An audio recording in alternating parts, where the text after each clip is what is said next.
Now then, sometimes in the world of boxing, it's nice when you're proved wrong, and it's nice when you're proved right. Tonight was an example where I hated being right, to be honest. Talking about basically the Golovkin-Murray match. Excuse me if I'm slurring a little bit.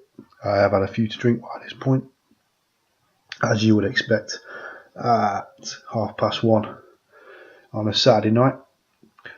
In my pre-fight predictions, I basically said that I thought Murray would be Golovkin's biggest test, but I didn't think he had the power to deter Golovkin or keep Golovkin off him, and I expected Golovkin to stop Murray late on or win by a points decision.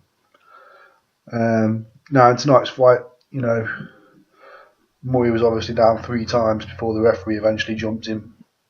There was no protest from the Martin Murray camp about the stoppage, although I do feel that Martin Murray was taking a lot of punishment by that point and he was getting tired, but the referee could have done him maybe a little favour, maybe let him continue a little bit longer, see if he could have took the Golovkin to 12. I think it was obvious to everybody that Martin Murray was well behind on the judges' scorecards, especially with the 3 knockdowns taken into consideration. For example, I'm just looking at my notes here that I made for the fight. Like my little brief rundown, really. Scoring it live up until the stoppage, after 10 rounds of scoring, shall we say. I actually had the fight 97-91. A little bit closer than some people. My breakdown was, I thought Murray had a lot of good rounds where he was competitive, and if he did have the power, then maybe he would have hurt Golovkin and backed Golovkin up a little bit, and maybe got a little bit more joy out of the fight in general. But, unfortunately, what I kind of suspected and what a lot of people suspected before this fight did turn out to be true, and that was that Murray would not have the power to deter Golovkin. So if you're a Golovkin fan right now, which I am, by the way, I've got nothing against Golovkin at all, but how do you see this fight? Do you see this fight as a big positive in Golovkin's career, and you take a lot of positives from the fight and you say, well, Martin Murray, stylistically, size-wise, was probably the biggest threat to Golovkin at 160 pounds, or the middleweight division. There's no one else left in the division I think could give him as much trouble or stand up to as much punishment as Martin Murray. So I think the fight would prove tonight that GGG is too good for middleweight. But if you are a Triple G fan and you're looking at Triple G stepping up in the future to super middle, I'd be very wary. I would be very wary, because what we've seen tonight from Martin Murray, yes, Martin Murray took a lot of punishment. Those 2 knockdowns in the 4th round, starting with that body shot. I don't know how he got up from that, to be honest. A lot of fighter would have jacked in the towel at that junction. But Martin Murray didn't. He got up, he continued. And then that brutal shot at the end of the 10th round, which kind of was the beginning of the end, really. I kind of did feel the referee was going to take a closer look going into the 11th, with Martin Murray as tired and as beat down as he was, especially. But going into a bigger weight class right now, Gennady Golovkin's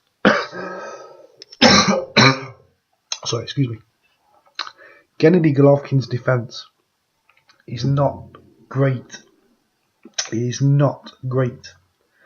And going up to super middleweight, you're going to have to put on more weight. You're not necessarily going to be the quickest just because you're smaller.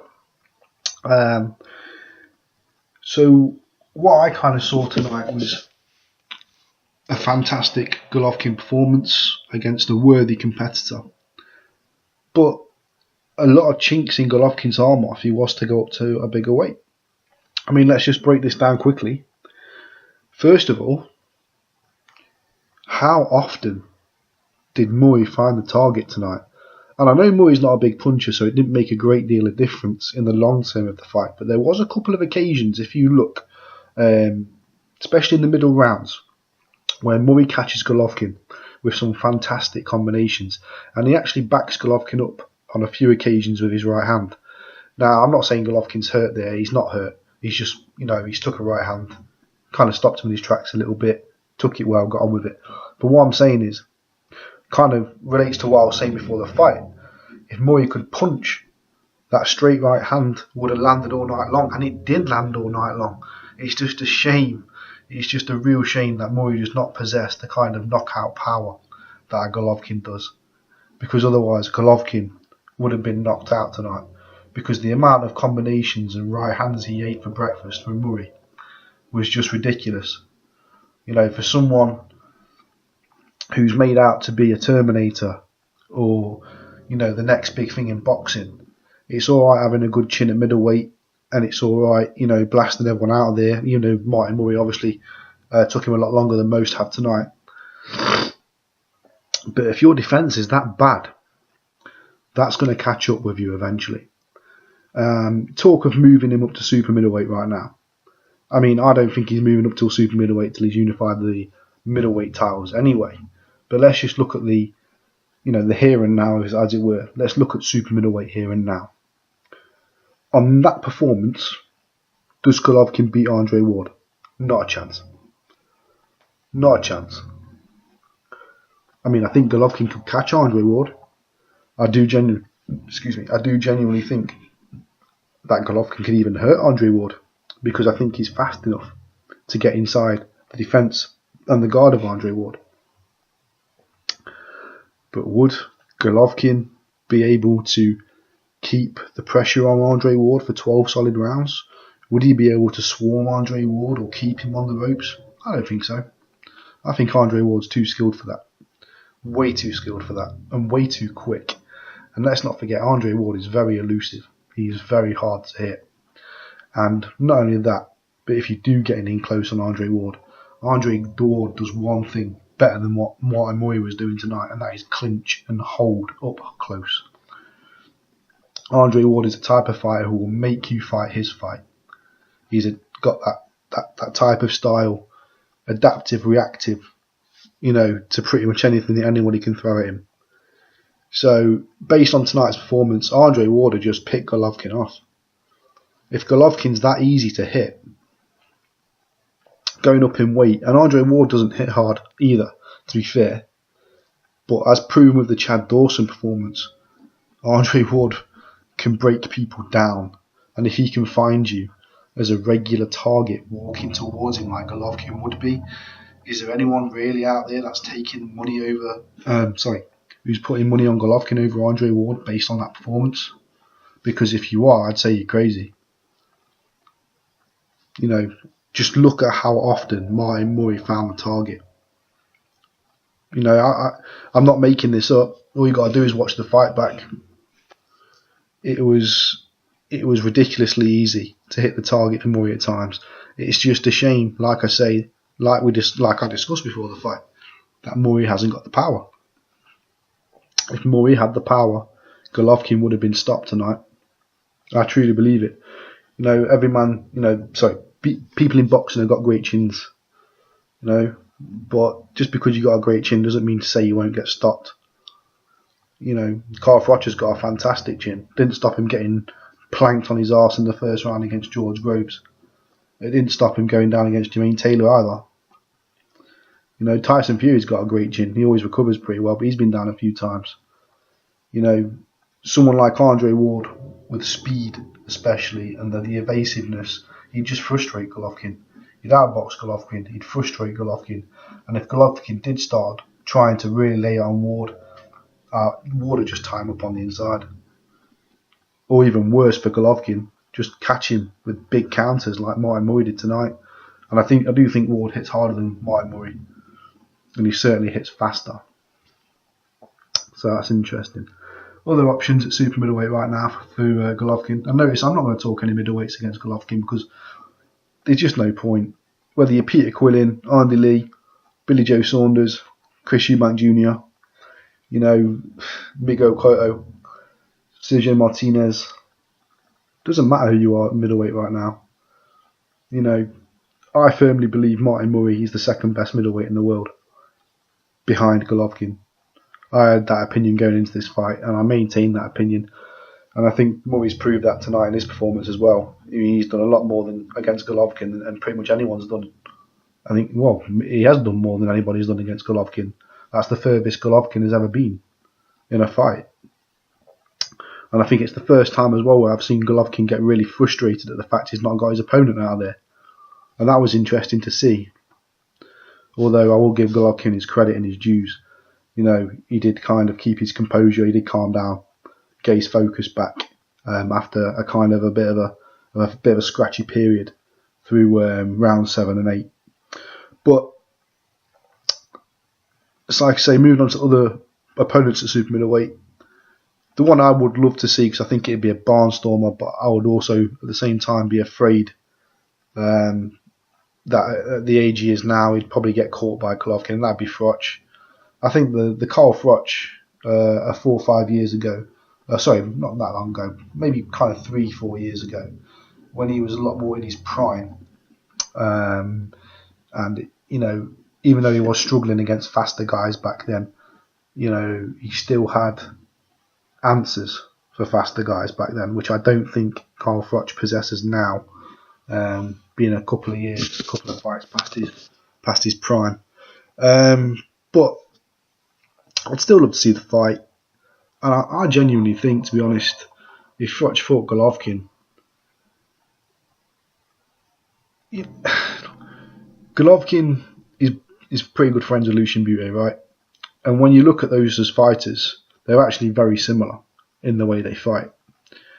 And I think Golovkin, Golovkin can't take heavy shots. I would love to see Golovkin take heavy shots, because I think the way he eats shots off people at middleweight, if he starts eating shots like that off people at super middleweight, especially someone like Carl Froch, who is not a knockout artist, but who hits hard, who is heavy-handed consistently, works behind a stiff jab, probably one of the best jabs at super middleweight, and it is a stiff jab, and then he just bludgeons Carl Froch. He's not a knockout artist. He just bludgeons. He's heavy-handed and he bludgeons people. And with the combinations that Murray was landing on Golovkin with 4 or 5 punches at a time, Froch ain't got the speed of Murray. But if there were Froch punches landing, I think, like I said earlier in this video, I think Golovkin's in trouble. And Carl Froch is not blessed with speed, and like I say, I think Carl Froch is past his prime now. So at the same time, I think if Golovkin did get inside of Carl Froch's jab, Carl Froch is going to have nightmares, and the kind of nightmares he doesn't need. Age 37, looking for his twilight exit to his boxing career, as it were. Other options, super middleweight. James DeGale fought Golovkin. Golovkin wouldn't stand a chance. Same with Ward. People might disagree with me, but I think Andre Ward and James DeGale are very similar type of fighters, and they're both very special fighters who have technical gifts and abilities that are just natural to them, that other people could work for years to try and gain, but would never get to the same level. They just have natural ability, natural athlete, and I think James DeGale would absolutely just do what Andre Ward would do. I think he'd just box at range, use his speed, use his evasiveness, and I do honestly think James DeGale would beat Golovkin right now. Andre Duell's another one. Let's not rule him out either. He's a quick super middleweight. People would say he can't bang, but he had He had Arthur Abraham on the deck in their fight a few years ago, and Arthur Abraham's a very tough man, as we all know. So, I think even Andre Duell could cause a Golovkin of this world a few problems. Move on to others. George Groves. George Groves and Golovkin sparred in the autumn of 2014. Depends what reports you believe, but from my gathering, they were tasty sparring sessions. That from what I can gather from what people have said, that was actually there, not people in the press or in the media trying to make up a story for the sake of selling a few columns or a few papers or whatever. From what I can gather, those sparring sessions were very tasty, and George Groves' speed and power was not necessarily handled well by Golovkin at all times. But then on the flip side of the coin, Golovkin gave Groves quite a fair share of problems as well. So those two in the professional ring, that would be quite interesting if they fought a super middleweight. Because we all know Groves ain't got a great chin, but Groves has got superb power when he's not trying to knock the other person out. What I mean by that is, if you watch George Groves, when he fights naturally, when he's relaxed, when he's concentrating on what he's doing and working behind his jab, and he has got, like Carl Froch, he's got a great jab. In fact, I think he's got a better jab than Carl Froch, and I think that proved in both fights that George Groves and Carl Froch had. If George Groves gets behind his jab and naturally relaxes and lets his punches flow, then George Groves has got knockout power. If he fights like he did against Fabrase, where he's just trying to load up on every big punch and he's just looking for the knockout, he's not a knockout artist because he's trying too hard. So that could be an interesting fight. I would fancy Golovkin to beat Groves, but I think Groves could give him some problems. Other super middleweights that I could really see. I don't think Anthony Durrell would give Golovkin problems. I think Golovkin, on the contrary, I think Golovkin would be all wrong for Anthony Durrell. I think that is the one super middleweight title holder right now that I could say with some confidence Golovkin would beat. I think he would beat Abraham as well, to be fair. I think Abraham would stand up to a lot of the punishment like Martin Murray has done tonight. And I think Abraham would have some success on the counter. And maybe, Abraham has got a good punch, although I've said before time and time again, I don't think his power's carried to super middleweight like he would have liked from his middleweight days when he just seemed to be bowling over people for fun.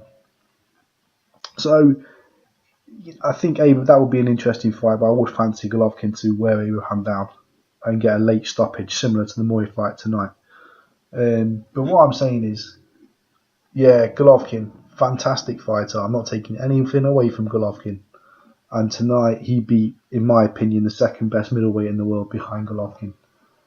I wouldn't say he beat him in style, because I think Martin Murray, like I've already said in this video, gave him a fair share of problems throughout the fight, without the power to really give him proper nightmares or proper problems. But what tonight has shown me above all else, like I've just been saying, is Golovkin moving up to a higher weight, I think would struggle. I don't. After tonight's performance, if he'd have gone out there tonight and absolutely obliterated Murray within 5 rounds, if those two body punches in the 5th round, I think it was the 4th round, not the 5th. If those two